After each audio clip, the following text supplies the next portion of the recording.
Ito yung ano day. Ito yung nararo na yan. Ito yung lote. Yung masukal doon sa kanto, yun ang ano niya, boundary.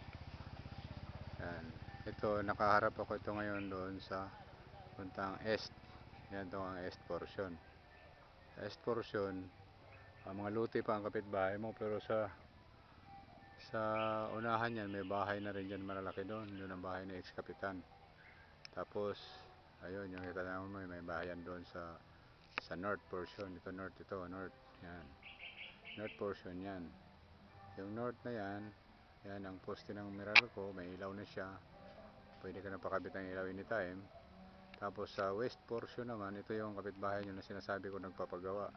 Ayan pader, oh, yung gate niya doon sa unahan. Yung gate niya, yung may tricycle na yun, malapit doon ang gate. Tapos yun ang bahay niya, nandun pa sa likod ang bahay niya, sa unahan, malayo. May mga tanim din siya sa harapan, kaya hindi makita yung bahay niya. Pero yung bahay niya doon, bago rin yan. Ito ang gate niya yan. Ito ano naman to, west portion. Yan, haba ng bakod niya. Yan ang katapat mo. Tapos ito, tingnan ko pakita ko yung karsada. Ito yung motor ko nakaparking. Yan ang karsada. Ito ang karsada papunta roon sa north portion. Yan ang karsada na yan. Tapos lakad ako. Magkano ba gusto sa inyo? 450. 450. Mura na no?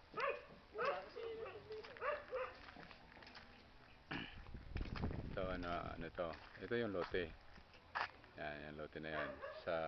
Itong kasimula doon sa karsada, yan sa east portion siya. East portion, yung lote na yan. Yan, may bakod na barbed wire. Isang piraso lang. Tapos yung inararo na yan, tataniman yan. Tapos punta ako dito sa gilid kanto ng karsada. Kasi may karsada na ito. Ito yung katapat mo, ito yung gate niya. Ito yung gate niya. Pedestrian gate. Ito naman vehicular gate. Yan, vehicle. Malaki yung gate niya sa vehicle. Tapos yung bahay niya nandoon, sa unahan, maganda. Malayo yung bahay niya doon sagad sa lote, likod. Bahay niya. Kasi dito ako sa ano. Ito yung pag turn right mo rito, ito karsada pa yan diretso, no? Karsada pa yan. Tapos to turn right ako rito, may karsada din. Kaya kanto ka dito, itong lote na to, kanto ito. Itong papuntang east naman ito, nandun ang bahay ni ex-kapitan Angel. Which is itong lote, yan ang lote na yan na binibenta, yung nararo ng ano ngayon. Yung nararo, ito. Yan ang 785 square meter. Yan. Yung nakikita mo na masukal doon ang kanto. Yung masukal yan ang east portion, pupunta ron, east, karsada, kanto ng karsada, tapos lote mo na. Tapos doon, yung kapitbahay mo doon is lote din. May mga tanim yan. Tapos hanggang dyan, yan, karsada natin dito banda. Yan, karsada na yan, yun ang gate ng kapitbahay mo yun. Yan, karsada na to. So napaikutan ka ng karsada, kantong-kanto ka talaga, kaya maganda ang pwesto dito. Kasi kantong-kanto ka eh. Yan. Yun, yung east portion. Basta ito, south yan, papuntang south portion. South yan, papunta roon sa may. Pag ano yan, tanaw pa rin ang bundok dito kapag matabas yung mga kahoy na yan. O kaya magpatayo ka rin ng bahay dito sa mga second floor, tapos ang terrace mo yung atip mo semento sa taas. Tanaw mo na yung bundok kasi matabas naman yan kapag may. Sa unahan yan, may bahay din na malaki sa unahan itong lote na ito sa south portion. Pa-video ko mamaya.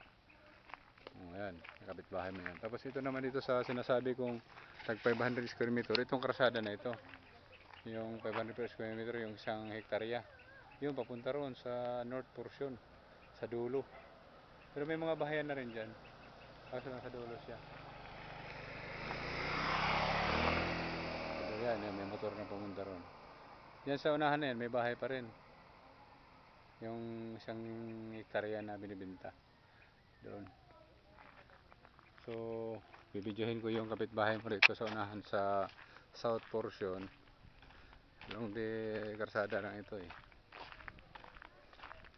Ito, may mga bahay na dito kaya hindi na masyadong problema ito. Tapos lalabas ako doon sa ano para makita mo yung bundok. Lalabas ako doon sa ilalim ng kahoy kasi ako dito yung mga kahoyan eh. Ito, simula sa kanto na itong poste na ito ang boundary. Yan boundary. Tapos yung sa south portion na katabing lote niya, lote pa rin yan. More or less, ganun din kalaki. More or less 700 square meter din yan yung katabi mo. Tapos, sa unahan nito, magandang bahay na, malaking bahay din. Papakita ko sa iyo yung pader. Oh. Yan, magandang bahay na rin yan, ang kapitbahay. Magiging kapitbahay mo, yung malaki. Oh. Doon sanda na, oh. Pataas. Yan, oh. Yan. Lapitan ko. Kaso lang, yung karsada dito, hindi pa develop. Medyo putik-putik pa kasi hindi pa cemented. Yan. Itong ano, halos kapitbahay mo na kasi isang lote lang ang pagitan. Ito malaking bahay na yan. Abroad din may-ari nito, no? Hindi ako naman sa Cavite. Pero abroad. Oh, abroad daw. Abroad din may-ari nito. Laking dito. Tapos dito naman sa south portion, ayan, may mga bahay na rin dyan. Tapos dito naman bakantin lote. Bakantin lote. Tapos dito naman sa kabila may bahay din malaki. Oh. Ayan, may bahay na rin dyan. Kaya marami na rin bahay dito. Hindi na ano. Saka walang squatter dito. Puro ito mga private residence. Private residence to ba di ano? O, private residence ito. Wala squatter. Doon sa akin may squatter doon halo. Dito wala. Ayun ang kaibahan. Kasi doon sa Tracy kasi inalok ko siya ba.